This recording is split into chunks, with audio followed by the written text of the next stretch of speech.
Hello students, this is question number 9 from chapter 4 of NCERT class 9th science.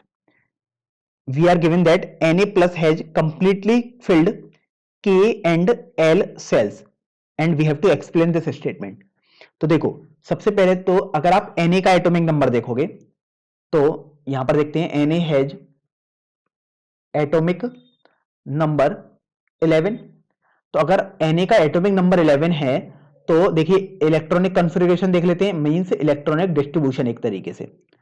तो electronic configuration of Na equal to 2 8 1 कुछ इस तरीके से आएगा, क्योंकि आपको पता है 2 8 8 18 8 ऐसे करके ही चलते हैं।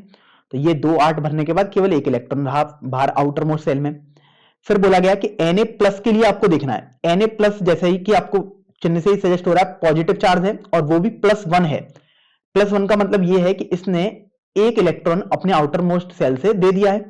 तो अगर मैं अब electronic configuration of Na plus देखूं, इसका मतलब एक इलेक्ट्रॉन चला गया होगा आउटर मोस्ट सेल से, मतलब इस वाले से एक चला गया, तो आपके पास 2,8 रहा। मींस अब एटॉमिक नंबर जो 11 था अब वो बेसिकली 10 हो चुका है Na प्लस का, और 10 का इलेक्ट्रॉनिक कॉन्फ़िगरेशन हमने लिख दिया 2,8। अब 2,8 में आप समझ सकते हो कि जो पहला सेल होता था वो होता था, ये होता था K सेल और ये होता था L सेल।